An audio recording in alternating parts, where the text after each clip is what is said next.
क्या बोलोगे? जोर से बोलोगे राधे। बोलिए श्री शांति दो देवकी नंदन ठाकुर जी महाराज की जय। बोलिए संत सनातन धर्म की जय। बोलिए भूमिका ठाकुर जी महाराज की जय। आगे चल करके राम कथा में और भी बहुत सारे चरित्र आते हैं। 14 वर्ष का वनवास मिला राम जी को। अपने माता पिता का कहना माना राम जी ने और 14 वर्ष का वनवास के लिए गए। लेकिन यहाँ एक बहुत सुंदर चरित्र आता है। अगर आपकी समझ में आए तो थोड़ा मन से सुनना और ध्यान से सुनना कि भगवान हमारे यहाँ आए तो हमें क्या करना चाहिए भगवान को प्राप्त करने के लिए। बहुत सुंदर पवित्र पावन चरित्र है। एक एक शब्द पे ध्यान लगाना। राम जी 14 वर्ष का जब राम जी को वनवास मिला है तो राम जी को भी भक्त की जरूरत पड़ी है। कहने वाले कहते हैं ना कि भगवान को भक्त की जरूरत नहीं होती, वो लोग झूठ बोलते हैं। कहने वाले कहते हैं ना कि गुरु को शिष्य की शिष्या की जरूरत नहीं पड़ती, वो लोग झूठ कहते हैं। कहने वाले कहते हैं ना कि माँ बाप को बच्चों की जरूरत नहीं पड़ती, वो लोग झूठ बोलते हैं। ध्यान से सुनना कि भगवान को भक्त की कितनी जरूरत पड़ती है। गंगा के किनारे राम जी खड़े हैं और राम जी ने लक्ष्मण जी से कहा, लक्ष्मण जी बोले हाँ। बोले जाओ जरा देख कर आओ या कोई नाव वाला है क्या। बोले ठीक है भैया मैं अभी जाता हूँ। लक्ष्मण जी गए, जाकर देखा तो केवट भैया वहाँ बैठे हुए हैं। वो इंतजार ही राम जी का कर रहे थे कि राम जी आए और मेरा कल्याण करें।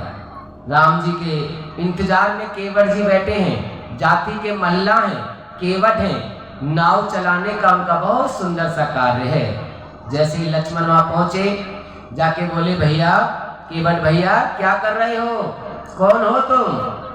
केवट नहीं बोले। फिर आवाज लगाई, अरे तुम कौन हो, तुम्हारी समझ में नहीं आ रही। केवट नहीं बोले। तीसरी आवाज लगाई लक्ष्मण ने, अरे अहंकारी व्यक्ति हम तुम्हें बार बार आवाज लगा रहे हैं, तुम्हारी समझ में नहीं आ रही। तब केवट उठ के खड़े हो गए। बोले कौन हो भैया तुम। बोले तुम मुझे नहीं जानते। बोले नहीं जानता मैं आपको, इसीलिए पूछ रहा हूँ, बताओ ना कौन हो।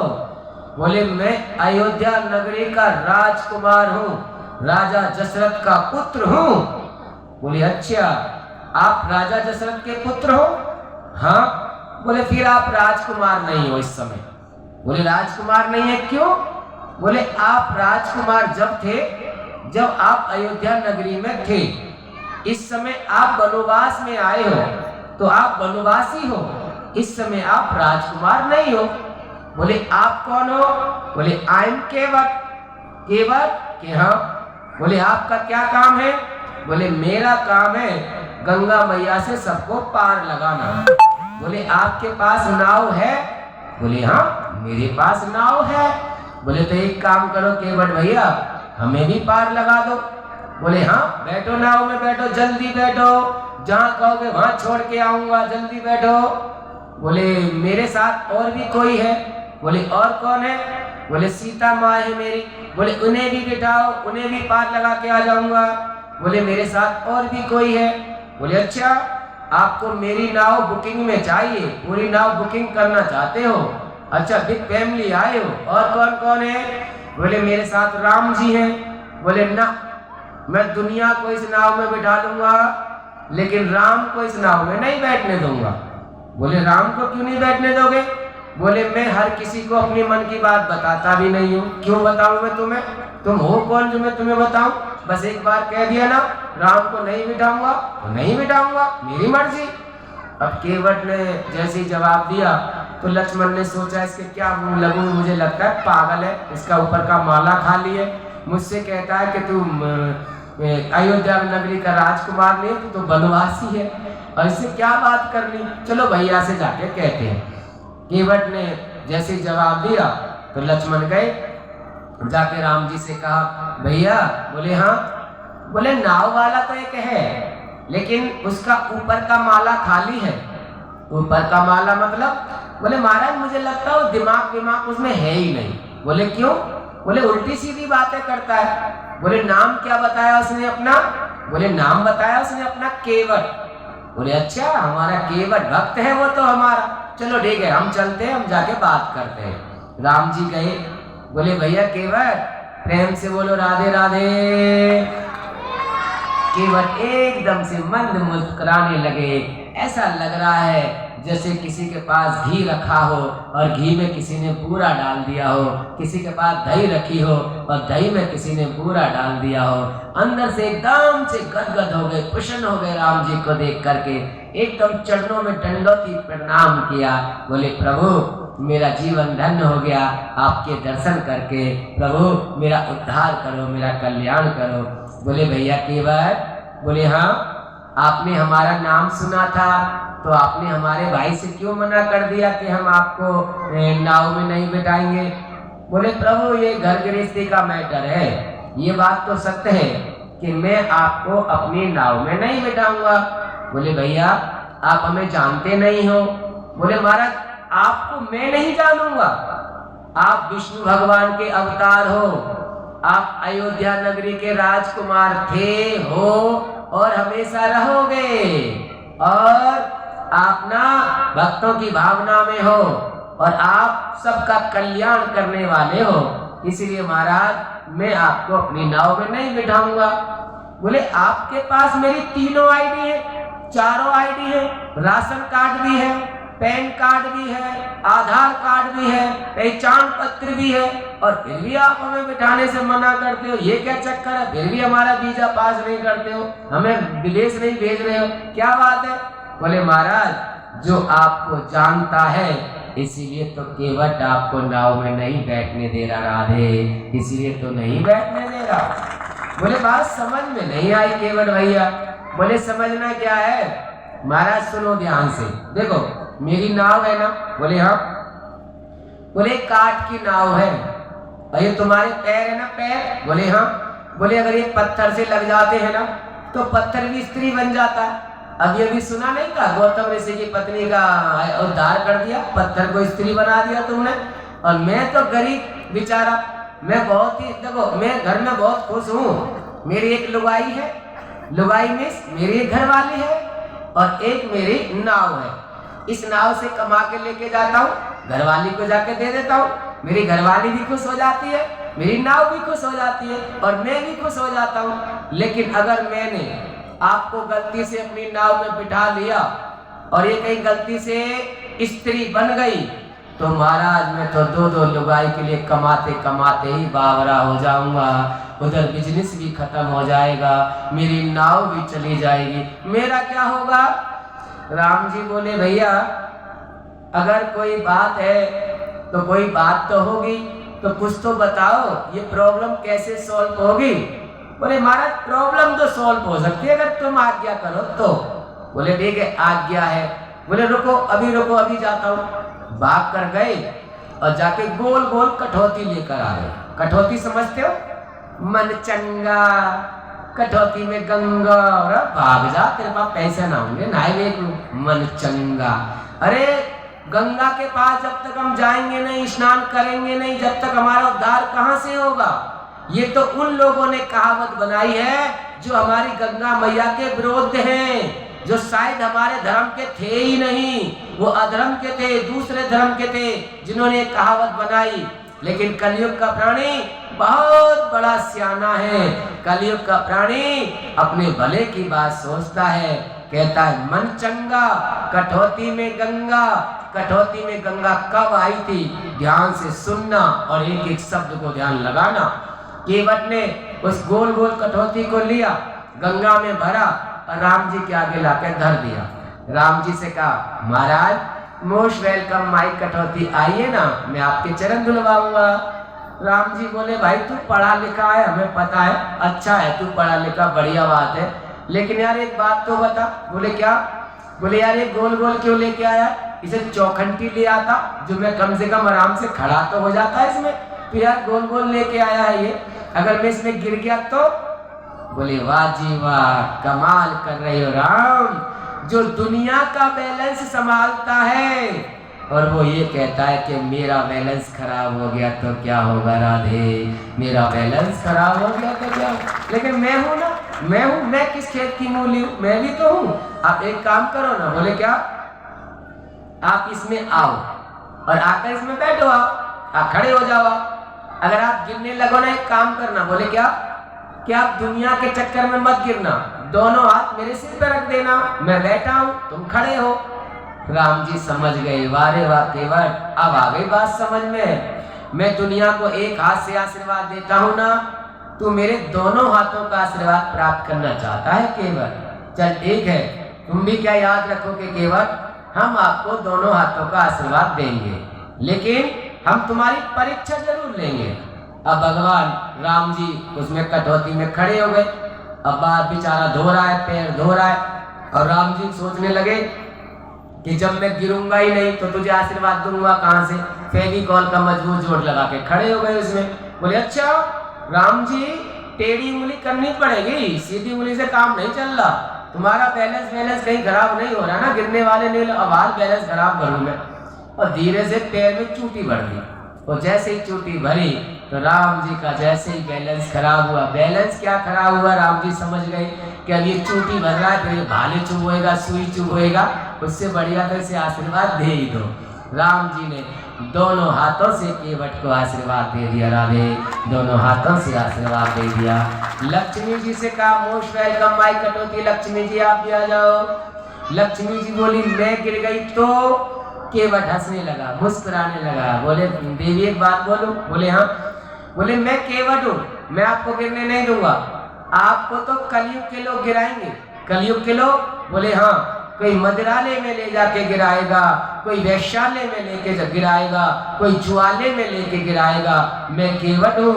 अगर आप एक काम करना, गिरने भी लगो तो राम जी के हाथ पे हाथ रख देना, मुझे लक्ष्मी के भी दोनों हाथों का आशीर्वाद मिल जाएगा। इस प्रकार से लक्ष्मी का भी आशीर्वाद लिया केवट ने, विष्णु भगवान का भी आशीर्वाद लिया। फिर बाद में लक्ष्मण भैया से कहा आप भी आ जाओ, देखता क्या हो, तुम भी आ जाओ। लक्ष्मण बोले मैं नहीं आऊंगा। केवट बोले भैया ये क्यों ले आए हो, इसे घर छोड़ आओ, ये वैसे अहंकारी है, गुस्से में रहता 24 घंटे, नाग का अवतार। और ये हकीकत बात है, जो इंसान नाग का अवतार होता है ना, नाग का अवतार, भगवान ने उसकी शकल सूरत भी थोड़ी बहुत सही दे दी ना, फिर वो फुनकारता ही रहता है, फुसकारता ही रहता है, कभी ढंग की बात करता ही नहीं है। न बच्चों से ढंग से बोलेगा, न पत्नी से ढंग से बोलेगा, न माता पिता से ढंग से बोलेगा। अबे अकड़ू कहां से आया तू क्या शेषनाग का अवतार है क्या?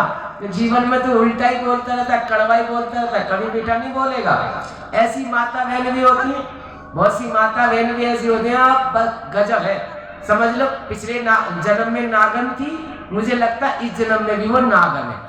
ना तो उसके चेहरे पे कभी मुस्कुराहट आती है, ना वो कभी ढंग से हंसती है, ना कभी पति से ढंग से बोलती, ना सास से ढंग से बोलती, ना परिवार से ढंग से बोलती। ऐसा लगता है कि तू पिछले जन्म में भी नागन थी और शायद इस जन्म में भी नागन ही बन के रहना चाहती है। राधे, इस जन्म में भी नागन बन के रहना चाहती है क्या? तो क्या बोलोगे? इस तरह से तीनों के पैर धोए केवट भैया ने। अब पैर धोने के बाद में उनको नाव में बिठाया, नाव में बिठा करके गोल गोल घुमा रहे, गोल गोल घुमा रहे, ना इस पार बिठा रहे ना उस पार उतार रहे। देखो कम से कम या तो इस पार उतार दो या इस पार उतार दो, ना इस पार ना उस पार, बीच में गोल गोल घुमा रहे। और लक्ष्मण जी तो थोड़ा ऐसे ही बिना बोले रह नहीं सकते। लक्ष्मण जी तो वो सीता स्वयंवर में सबसे टकरा गए थे, सबसे उल्टा सीधा बोलने। परशुराम जी के सामने खड़े हो गए थे, अब कौन हो तुम हमें बताओ। तो लक्ष्मण जी की आदत है, लक्ष्मण जी केवट के साथ में बैठे थे। बोले केवट भैया क्या तुम हमें बावरा समझ रहे हो, लूलू समझ रहे हो क्या? चलो पार लगाओ हमें। बोले पार? एक बात बोलूं लक्ष्मण भैया? बोले हाँ।